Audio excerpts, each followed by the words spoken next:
लेकिन एक बुलडोजर हमारी जहनियत पर भी चल रहा है कि आप ये न सोचें, और जहां खड़े होकर जिन लोगों से मिलकर आप कुछ ऐसा सोचते हैं, हम उन जगहों को भी खत्म कर देंगे। जो एक दिशा में चल रहे हैं, जो ताकतवर लोग हैं, जो एक जैसा सब कुछ बना देना चाहते हैं, आप उसके सामने जब थोड़े से लोग भी खड़े होते हैं तो जाने कितने लोगों के लिए हिम्मत मिलती है कि सब लोग झुक नहीं गए, सब लोग बिक नहीं गए, सब लोग डर नहीं गए हैं। थोड़े से लोग हैं जो गलत को गलत कह रहे हैं और सही के लिए लड़ रहे हैं। कि लोग टूट जाते हैं एक घर बनाने में, तुम तरस नहीं खाते बस्तियां जलाने में।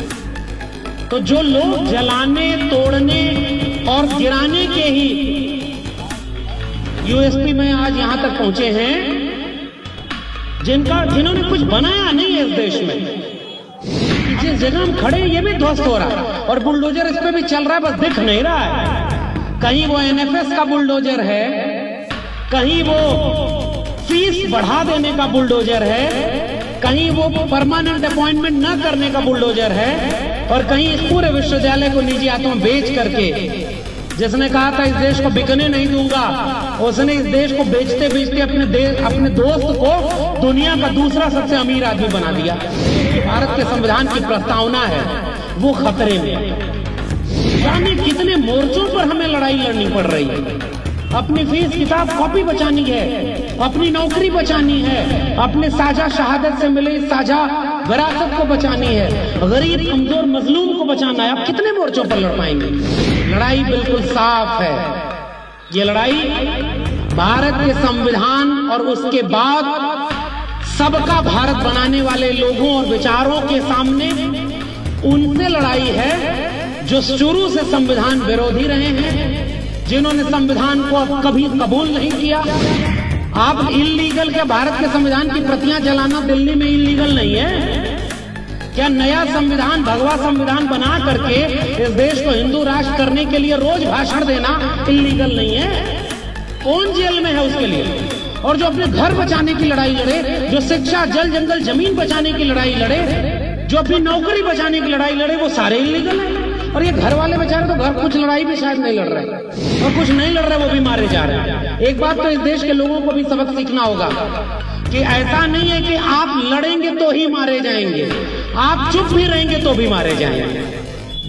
बस हो सकता है आपका नंबर बाद में आए। लड़ाई विचारधारा की लड़ाई, और विचारधारा जो गरीब, कमजोर, मजलूम, वंचित, शोषित, जो कमेरा लोग हैं इस मुल्क के 90%, ये एक तरफ है, और इस देश के थोड़े से लोग जो जाति से श्रेष्ठ हैं, जो वर्ग से श्रेष्ठ हैं, जो तमाम थोड़े से लोग सत्ता में भागीदार हैं, और जो लोग संविधान के ऊपर बुलडोजर को चलता हुआ चुपचाप देख रहे हैं।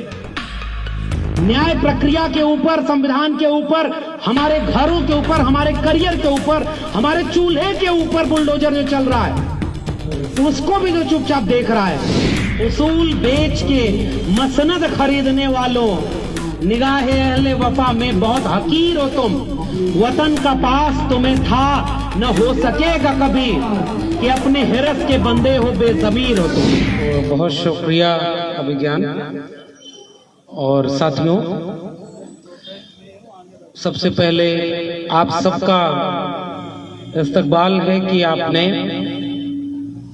ये कार्यक्रम आयोजित किया है, और इसमें हम जैसे लोगों को भी शामिल होकर के शायद एक मौका दिया है कि हम भी अकेले में जब बैठ करके सोचेंगे तो ये समझ में आएगा कि चलिए, कुछ लोग थे जो बहुत ईमानदारी से लड़ाई लड़ रहे थे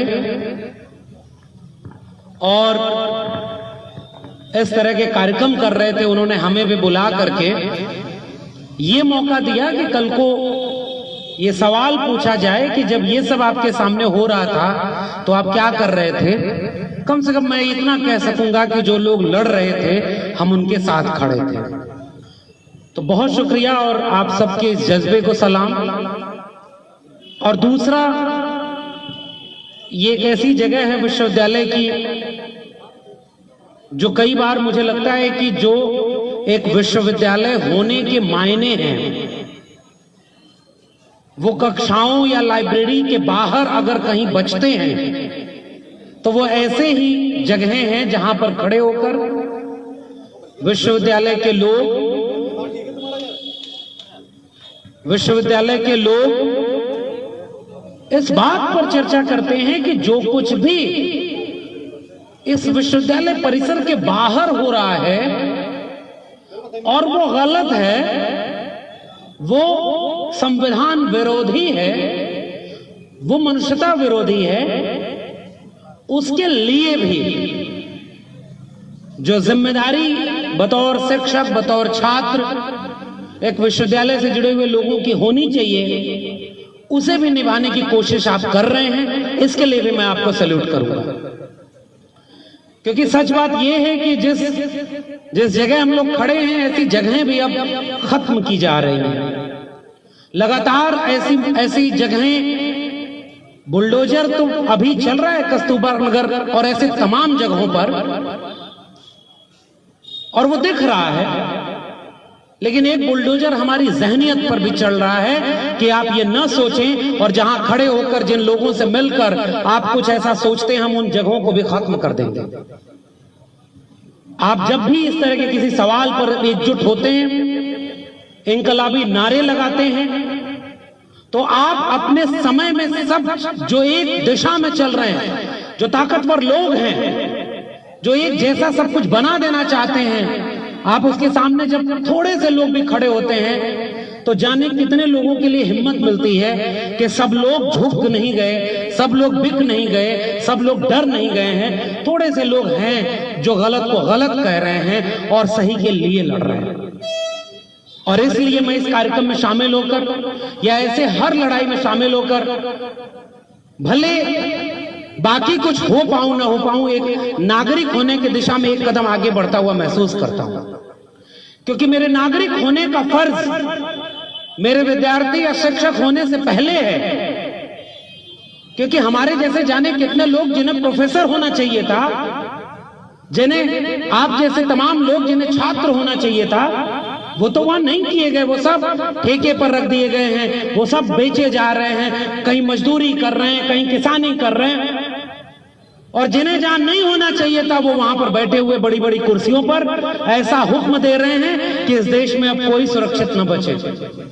और वो हुक्म ऐसा है जिसमें साफ दिखता है कि वो कोई न्याय का पक्ष नहीं ले रहा है। अभी दिल्ली में भी ये हो रहा है, पिछले दिनों जहांगीरपुरी में हुआ था, वहां भी कुछ लोग बुलडोजर के सामने खड़े हुए थे। कुछ दिन पहले उत्तर प्रदेश में हुआ और अभी भी हो रहा है। देखिए उत्तर प्रदेश में जो हो रहा है, जहां से मैं आता हूं, वहां अब ये हो रहा है कि जो बुलडोजर चल रहा है वो खबरों में भी नहीं आ रहा है। बहुत जगहों पर ऐसे घर गिरा दिए जा रहे हैं, ऐसे लोग झूठे मुकदमे में फंसा दिए जा रहे हैं जिन पर शायद कोई मीडिया अटेंशन या आप जैसे सजग लोग जो हैं, जो एक लड़ाई कम से कम लड़ रहे हैं, वहां तो कोई बोलने वाला नहीं है।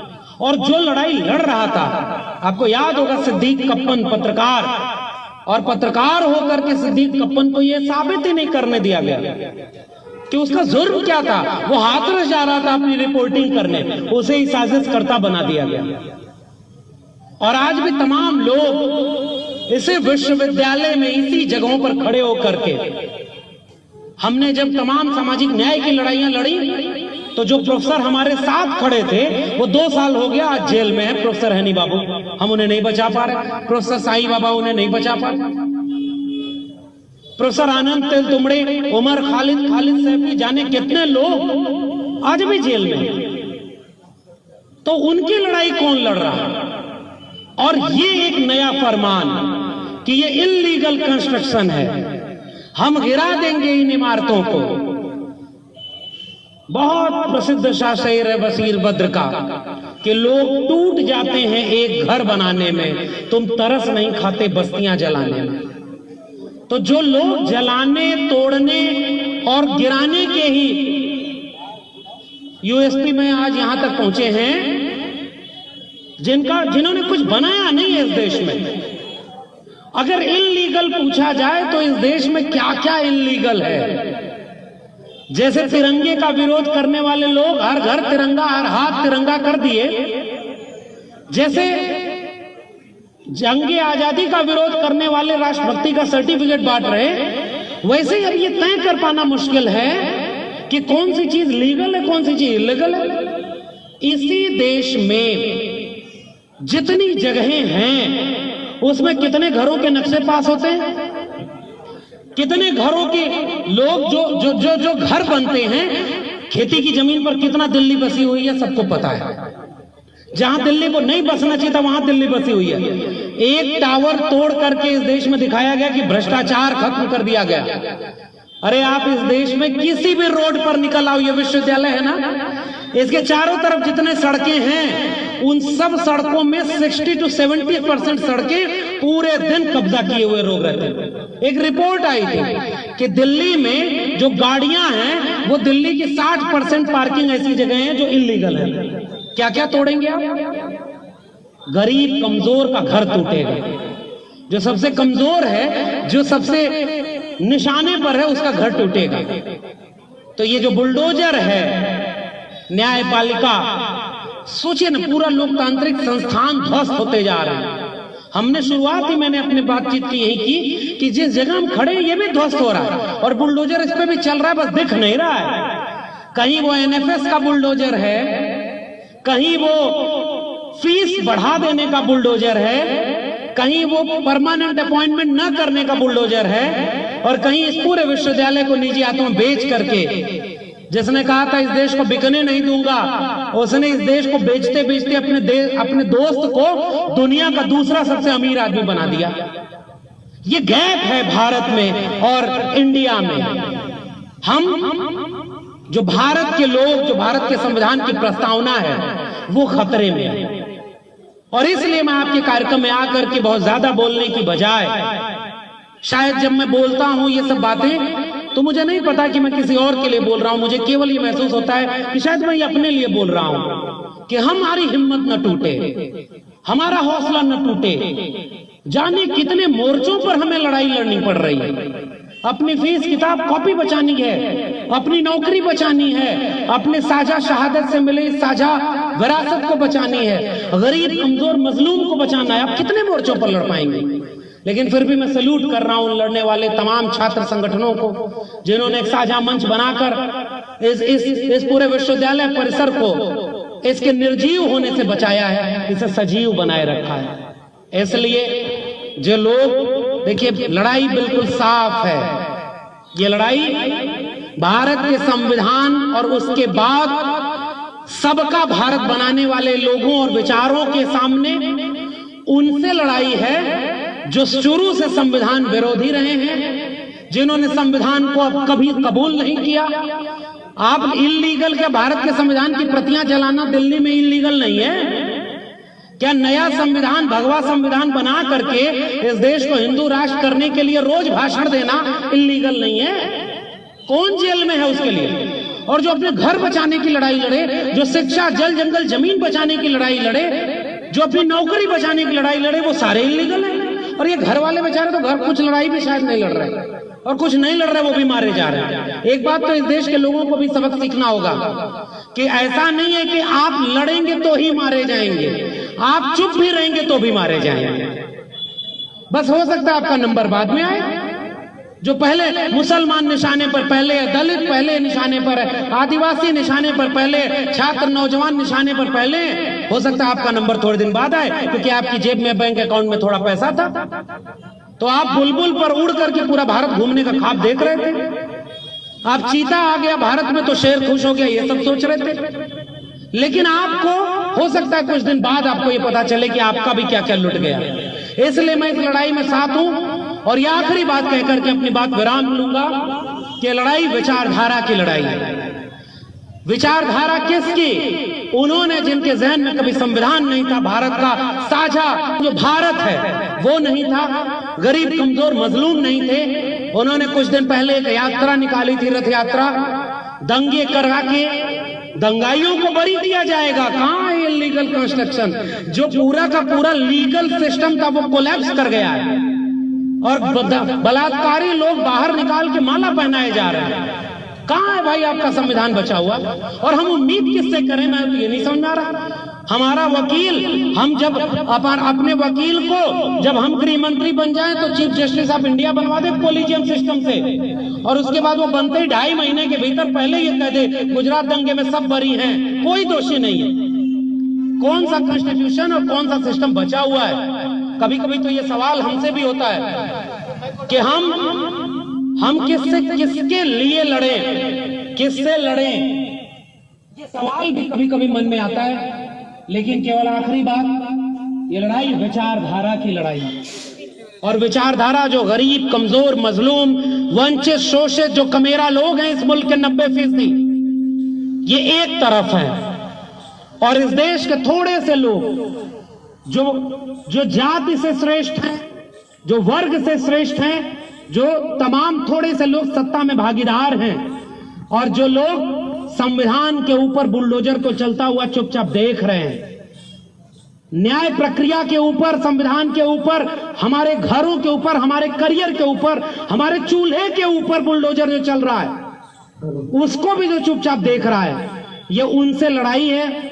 ये लड़ाई उसूल बेच के मसनद खरीदने वालों, निगाहे अहले वफा में बहुत हकीर हो तुम, वतन का पास तुम्हें था न हो सकेगा कभी, कि अपने हिरस के बंदे हो, बेजमीर हो तुम। तो ये बेजमीर लोगों से, जमीर वालों का, जमीन वालों का छीन रहे, उनसे जो बुलडोजर के सामने खड़े, उनकी लड़ाई है। आपकी लड़ाई को मैं सलाम करता हूं, उन लोगों के साथ खड़ा हूं जो लोग उस बुलडोजर के सामने अपने हक के लिए लड़ रहे हैं। आपने मुझे आमंत्रित किया, बहुत बहुत शुक्रिया। जय भीम, जय मंडल, संविधान जिंदाबाद, उल गुलाम जिंदाबाद, इंकलाब जिंदाबाद।